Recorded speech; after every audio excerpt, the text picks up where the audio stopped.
আসসালামু আলাইকুম। আমি ফারিহা আঞ্জুম স্বর্ণা, সবাইকে স্বাগত জানাচ্ছি ভিসা প্রফেসরের আজকের সংবাদে। শুরুতেই থাকছে সংবাদ শিরোনাম। ওয়ার্ক পারমিট ভিসা চালু নিয়ে এবার সুখবর দিল মালদ্বীপ। আমিরাতের ভিসা নিয়ে বিশাল বড় সুখবর। সৌদিতে বাংলাদেশি যুবকের মৃত্যু, দালালকে দুষছেন পরিবার। মালয়েশিয়ায় ব্যবসা প্রতিষ্ঠানে অভিযান, বাংলাদেশি সহ 94 অভিবাসী আটক।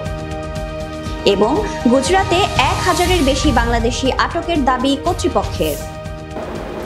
এতক্ষণ শিরোনাম শুনছিলেন, এবারে থাকছে বিস্তারিত।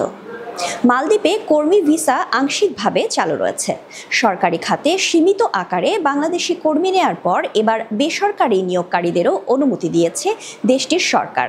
তবে দালালদের মাধ্যমে অতিরিক্ত টাকা খরচ না করার পরামর্শ দিয়েছে বাংলাদেশ হাইকমিশন। বিস্তারিত থাকছে ডেস্ক রিপোর্টে। দীর্ঘ বিরতির পর 2023 সালের ডিসেম্বর থেকে বাংলাদেশি কর্মীদের জন্য ভিসা উন্মুক্ত করে দেয় মালদ্বীপের বর্তমান সরকার। এর কয়েক মাস পর 2024 সালে আবারও অবৈধ নিয়োগের কারণে বাংলাদেশ থেকে কর্মী নেওয়া বন্ধ করে দেয় দেশটি। তবে কর্মী সংকট দেখা দিলে অতিরিক্ত সুরক্ষা নীতি গ্রহণ করে আবারও শিথিল করে শুধুমাত্র সরকারি প্রয়োজনে সীমিত আকারে বাংলাদেশি কর্মী নেওয়া শুরু করে দেশটি। কোটা শেষ হয়ে যাওয়ায় বাংলাদেশ থেকে কর্মী নেওয়া বন্ধ রাখা হলেও 2023 সালের নভেম্বর থেকে 2025 সালের জানুয়ারির মধ্যে সরকারি প্রয়োজনে 17,039 জন বাংলাদেশি ওয়ার্ক পারমিট পান। তবে দালালদের কারণে অনেকে বৈধ সুযোগ থেকেও বঞ্চিত হচ্ছেন। এবার কোটা পদ্ধতির পরিবর্তে নিয়মিত ফি পরিশোধকারী বেসরকারি প্রতিষ্ঠানগুলো 10 জনের বেশি কর্মী নিয়োগের অনুমতি পাচ্ছে। এতে প্রবাসী ব্যবসায়ীরা সন্তুষ্ট। বৈধ উপায়ে কর্মসংস্থান নিশ্চিত করে আসার পরামর্শ দিয়েছে বাংলাদেশ হাইকমিশন। এদিকে অপারেশন কুরাঙ্গি নামের এক বিশেষ অভিযানে পবিত্র রমজান মাসেও চলছে ব্যাপক ধরপাকড়। এর মধ্যেই 7,375 জন অভিবাসীর ওয়ার্ক পারমিট বাতিল সহ 6,315 জন অভিবাসীকে নিজ দেশে ফেরত পাঠিয়েছে কর্তৃপক্ষ।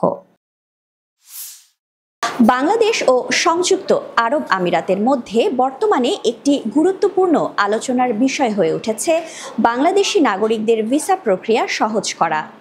দুবাই ও উত্তর আমিরাতে নিযুক্ত বাংলাদেশের কনসাল জেনারেল মোহাম্মদ রাশিদুজ্জামান সম্প্রতি বিষয়টি নিশ্চিত করেছেন। বিস্তারিত থাকছে ডেস্ক রিপোর্টে। বর্তমানে সংযুক্ত আরব আমিরাতে প্রায় 10 লাখ বাংলাদেশি কর্মরত থাকলেও ভিসা সংক্রান্ত নানা জটিলতার কারণে এই সংখ্যা বাড়ছে না বলে জানিয়েছেন কনসাল জেনারেল। দুবাইতে বাংলাদেশের 55তম স্বাধীনতা ও জাতীয় দিবস উপলক্ষে আয়োজিত এক অনুষ্ঠানে তিনি বলেন, আমিরাত সরকারের সঙ্গে এই সমস্যার সমাধানে আলোচনা চলমান রয়েছে।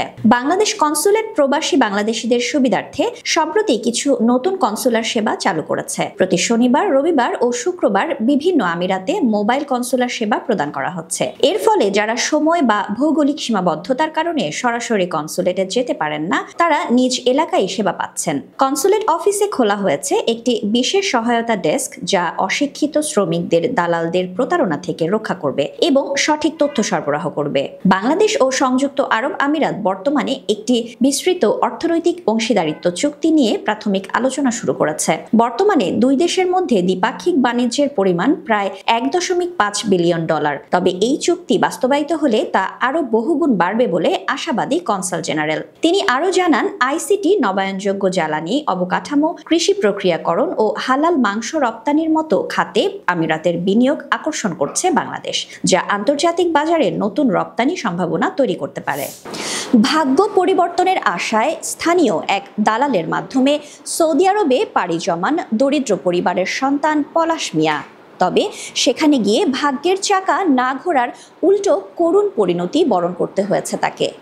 অভাব আর কষ্টের যন্ত্রণায় গত 26 এপ্রিল 2025 শনিবার সৌদি আরবে গলায় ফাঁসি লাগিয়ে আত্মহত্যা করেন তিনি। এখন তার মরদেহ দেশে ফিরে আনা নিয়ে দেখা দিয়েছে অনিশ্চয়তা।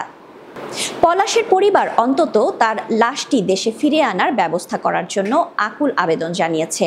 একই সঙ্গে ওই দালালকে অভিযুক্ত করে দৃষ্টান্তমূলক শাস্তির দাবি জানিয়েছেন স্বজনরা। বিস্তারিত ডেস্ক রিপোর্টে। প্রায় 9 মাস আগে স্থানীয় দালাল প্রণয় সাহার মাধ্যমে 5,50,000 টাকার বিনিময়ে সৌদি আরবে যান পলাশ। পরিবারের শেষ সম্বল বিক্রি করে এবং ধার দেনা করে সেই টাকা জোগাড় করা হয়েছিল। দালাল ভালো কাজের ও ভালো বেতনের প্রতিশ্রুতি দিয়ে তাকে সৌদি আরবে পাঠিয়েছিল।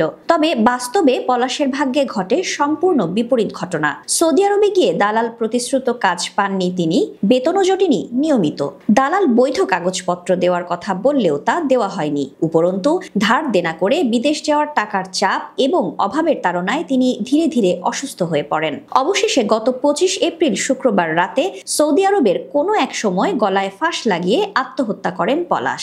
এই মর্মান্তিক খবর শনিবার রাতে গ্রামের বাড়িতে পৌঁছালে শোকের মাতম শুরু হয়।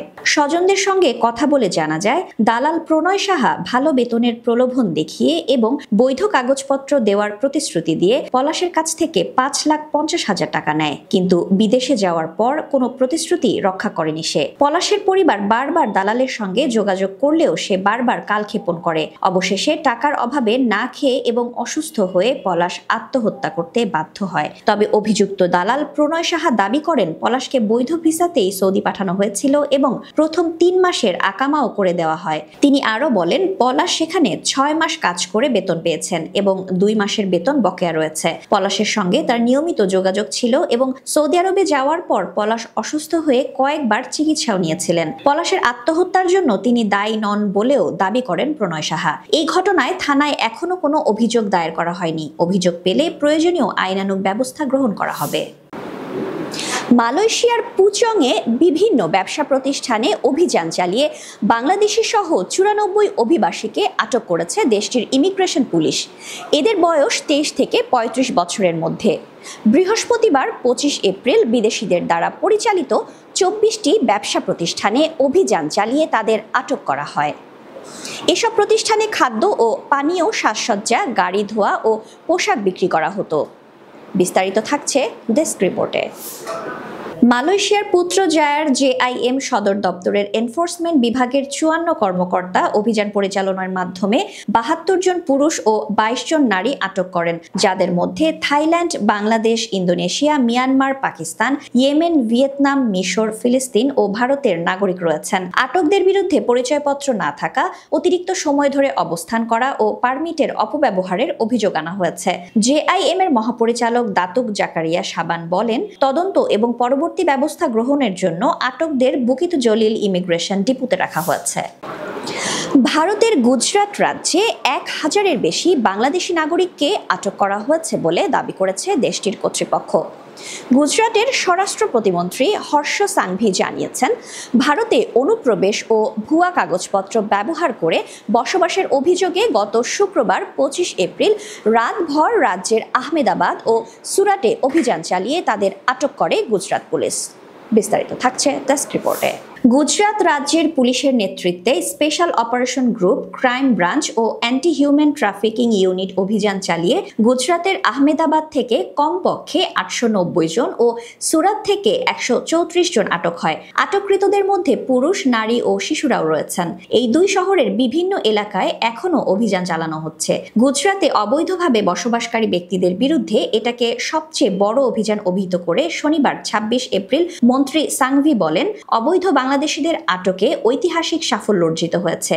আহমেদাবাদ পুলিশ 890 জন এবং সুরাত পুলিশ 134 জন অবৈধ অভিবাসীকে আটক করেছে। তিনি আরো বলেন, ভুয়া কাগজপত্র ব্যবহার করে ভারতের বিভিন্ন রাজ্যে বসবাসকারী বাংলাদেশিদের মধ্যে কিছু লোক মাদক ব্যবসা ও মানব পাচারের সঙ্গে জড়িত। তিনি আরো বলেন, আমরা দেখেছি এর আগে যে 4 বাংলাদেশিকে আটক করা হয়েছিল, তাদের মধ্যে 2 জন আল কায়দার স্লিপার সেল হিসেবে কাজ করছিলেন।